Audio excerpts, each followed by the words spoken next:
நண்பர்களுக்கு வணக்கம். தினம் ஒரு தாவரத்தில் இன்று டிட்டோனியா டைவர்சிஃபோலியா ட்ரீ சன்ஃப்ளவர், வைல்டு சன்ஃப்ளவர்னு சொல்லக்கூடிய மர சூரியகாந்தியோட மரத்தை பற்றி பார்க்க போகிறோம். இது ரொம்ப பெரிய மரம்லாம் சொல்ல முடியாது, தனித்தனி கிளைகளாக வளரக்கூடியது, சிறு மரம் சொல்லலாம். இந்த மர சூரியகாந்தி பார்க்குறதுக்கு, அதோட பூக்கள் பார்க்குறதுக்கு சூரியகாந்தி பூக்களை போன்றே இருக்கும். ஆனால் சூரியகாந்தி பூக்கள் நல்ல மனம் வீசக்கூடியது. இந்த மர சூரியகாந்தியோட பூக்களோடைய வாசனை அவ்வளோ நல்லா இருக்காது. இந்த மர சூரியகாந்தி பார்க்குறதுக்கு ரொம்ப அழகாக இருக்கும். வருஷம் ஃபுல்லாக பூக்கக்கூடியது. இது ஒரு தடவை இந்த மரத்தை விதையாகவோ இல்லாட்டினா அதோட மரத்தை சின்ன தண்டுகளை கட் பண்ணிட்டு வந்து நட்டு வச்சாலோ இது வந்துடும்.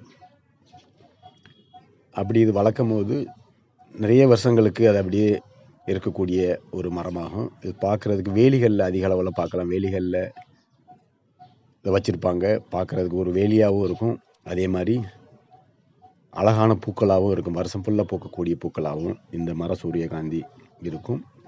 இந்த மர சூரியகாந்தியில் மருத்துவ குணங்களும் அதிகமாக இருக்குது.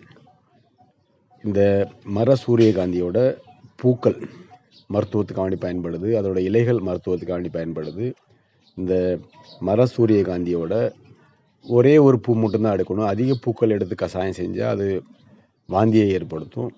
இந்த மர சூரியகாந்தியோட அந்த இதழ்கள் பார்க்குறீங்க, ஒரு பூ மட்டும் எடுத்து அதோட இதழ்களை மட்டும் எடுத்து மகரந்தத்தை எடுக்காமல் அந்த இதழ்களை மட்டும் போட்டு நீரிட்டு காய்ச்சி வடிகட்டி குடிச்சிட்டு வரனால காய்ச்சலை இது சரி செய்யக்கூடியது.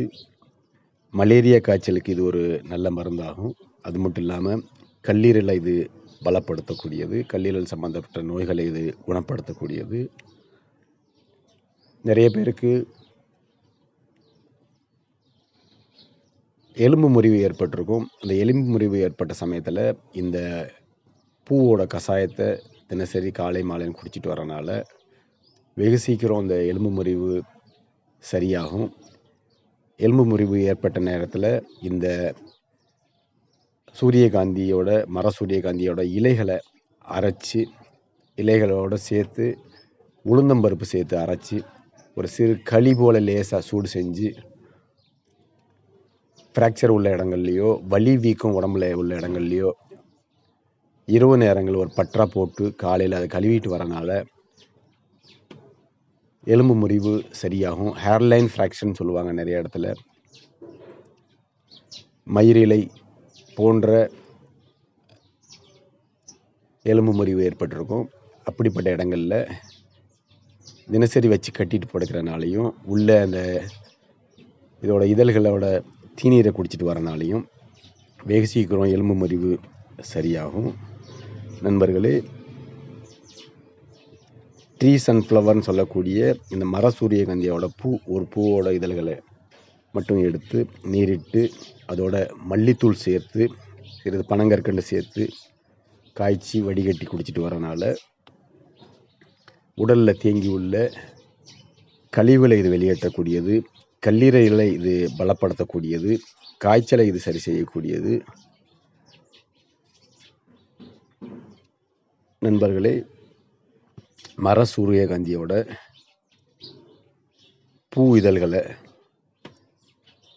சேகரித்து அதிகமான அளவில் எடுத்துக்கிட்டு அதோட சீரகம் நல்லெண்ணெய் சேர்த்து சிறு தீயில காய்ச்சி வடிகட்டி ஒரு எண்ணெயாக சேகரித்து வச்சுக்கிட்டு அந்த எண்ணெயை அடிபட்ட காயங்கள், வலி வீக்கம் உள்ள இடங்களில் போட்டுட்டு வரனால வெகு சீக்கிரம் குணமாகும். பழைய புண்களில் போட்டுட்டு வரனால பழைய புண்கள் வெகு சீக்கிரம் ஆறும். ஹேர்லைன் ஃப்ராக்சர் உள்ள இடங்களில் இந்த மர சூரியகாந்தியோட இலையோட அரிசி மாவும் சேர்த்து அரைச்சி ஒரு களி போல் கிண்டி அதை லேசான சூடாக இருக்கும் போதே ஒரு பற்றா இரவு போட்டு காலையில் கழுவிட்டு வரனாலையும் வெகு சீக்கிரம் சரியாகும். இந்த மர சூரியகாந்தியோட செடியை அதிக அளவில் ஆர்னமெண்டல் பிளான்ட்டாக வீட்டில் ஷோ பிளான்ட்டாக நிறைய இடத்துல வளர்க்குறாங்க. வீட்டோட பவுண்ட்ரிகள்லேயும் தொட்டிகள்லேயும் இது வருஷம் ஃபுல்லாக பூக்கக்கூடிய ஒரு மலராக விளங்குது.